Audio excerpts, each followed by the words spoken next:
Uh, this morning I'm going to be reading all through Mark chapter 15, pausing along the way to comment on it. It starts like this. Very early in the morning, the leading priests, the elders, and the teachers of religious law, the entire high council met to discuss their next step. They bound Jesus, led him away, and took him to Pilate, the Roman governor. I'm just going to pause there. You know, in many ways, Jesus' life and his purpose culminated in his death. From the very beginning of his ministry, just as he was starting out, John the Baptist recognized him and he pointed him out and said, "Behold the Lamb of God who takes away the sin of the world." Jesus came to give his life as a sacrifice for you and for me. The animal sacrifice that was practiced by the Israelite nation for hundreds of years would be a metaphor for what Jesus would do. Jesus came to take the wrath and the destruction of sin upon himself. It is hard for us to truly comprehend this, especially in the 21st century. But Jesus' death sets us free from this sin and this destruction.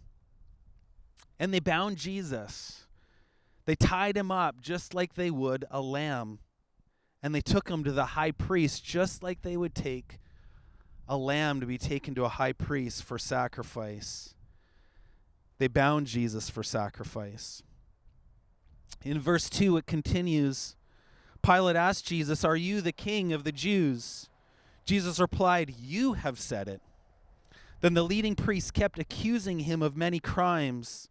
And Pilate asked him, "Aren't you going to answer them? What about these charges they are bringing against you?" But Jesus said nothing, much to Pilate's surprise.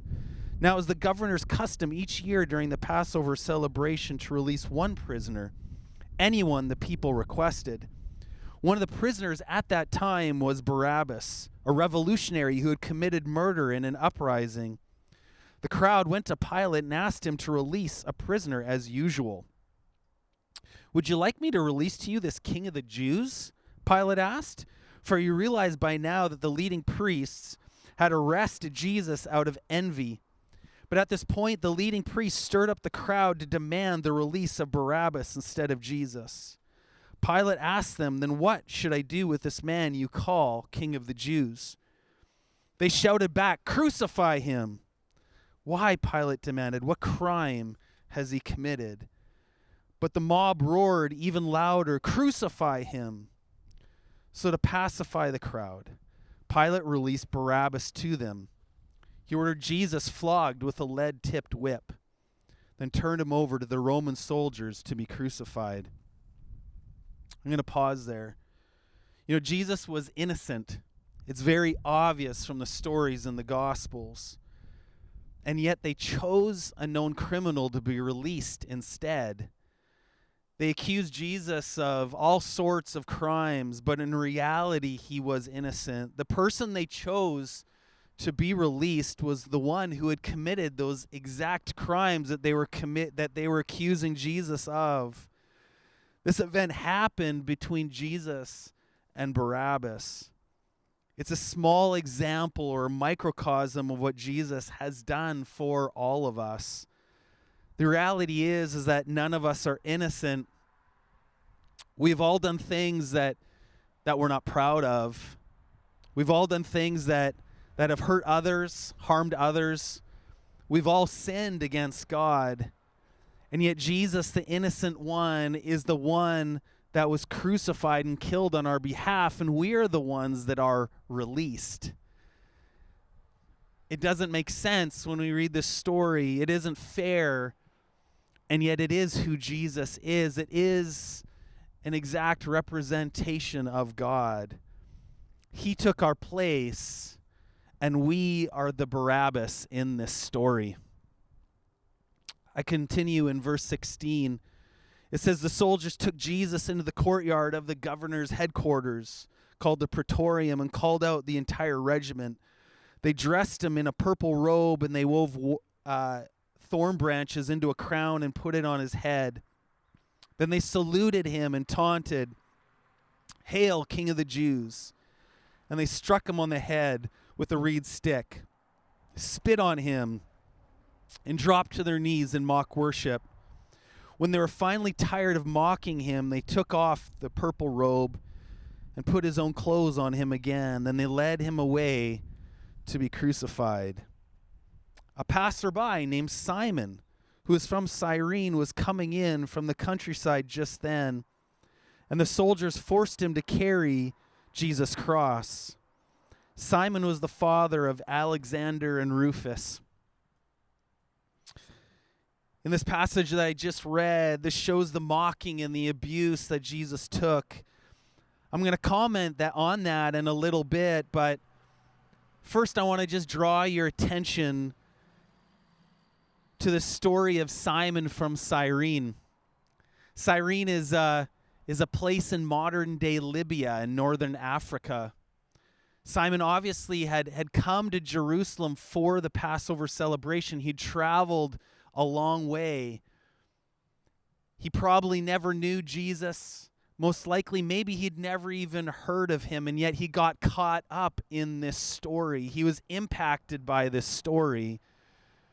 He was impacted by the life of Jesus. In fact, he was called to take up the cross and carry it for him. It's an interesting story because I think for many people today, they may not know Jesus. Maybe they don't know a lot about him. Maybe you've heard his name. They have no intention of being caught up in the story of Jesus. And yet every single one of us has been called into this story. It's not just a story for 2,000 years ago. We're called into the story, and every single one of us, like Simon, is called to take up that cross, to follow Jesus. And it's interesting because we see in this story how impacted Simon's life must have been by it, because Mark calls out his sons. He talks about Alexander and Rufus. Why does he bring up these sons of Simon? It must have been that they had become a part of the early church, that they were known by the believers of the early church. Simon most likely didn't just get caught up in that story just that day, but most likely he became a follower of Jesus, and that impacted his very children who followed Jesus as well. For every single one of us, when we get caught up in the story of Jesus and we take up that cross and follow him, it impacts our lives, but it impacts the generations to come. It impacts our children. And every single one of us here today, 2,000 years later, are an example of that. That our lives, that we follow Jesus because of the generations that followed him before us. In verse 22, it says they brought Jesus to a place called Golgotha, which means place of the skull. They offered him wine drugged with myrrh, but he refused it. Then the soldiers nailed him to the cross. They divided his clothes and threw dice to decide who would get each piece. It was 9 o'clock in the morning when they crucified him. A sign announced the charge against him. It read, "The King of the Jews." 2 revolutionaries were crucified with him, one on his right and one on his left. I'll pause there again. You know, these revolutionaries or rebels, this is what Jesus was accused of. He was accused of being a revolutionary or a rebel. The religious leaders painted Jesus as this. And they told the political establishment of the day that they should be afraid of him. And yet it was the opposite of that in many ways. Jesus came to transform the world, he did, but it wasn't going to be through political means. It wouldn't be through an army. He was coming to transform people's lives, and this would, in fact, transform the world. And it continues to transform the world today. The irony and justice of this event was seen 2,000 years ago, and we remember it still today. Yet in the midst of that injustice, God used it for his greater purpose. In verse 29, it continues, the people passing by shouted abuse, shaking their heads in mockery. Ha, look at you now, they yelled at him. You said you're going to destroy the temple and rebuild it in 3 days. Well, then save yourself and come down from the cross. The leading priests and teachers of religious law also mocked Jesus. He saved others, they scoffed, but he can't save himself. Let this Messiah, this King of Israel, come down from the cross so we can see it and believe him. Even the men who were crucified with Jesus ridiculed him.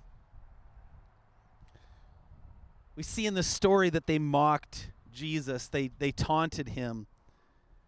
And it was everybody. The religious establishment of that day mocked him. The political establishment mocked him. Everyday people just like you and me mocked Jesus. And you know what? It still happens today. Jesus is not someone that is revered and worshiped by all. Some mock him. Some make fun of him and even use his name as a swear word. And you know what? People mock followers of Jesus today as well. 2,000 years ago, the Roman culture of the day could not comprehend the story of Jesus, and so they mocked it. And it is not much different 2,000 years later, which is today. And you know what? Jesus continues to take that abuse because of his love for us. He continues to love those that hate him. Jesus continues to love those that mock him.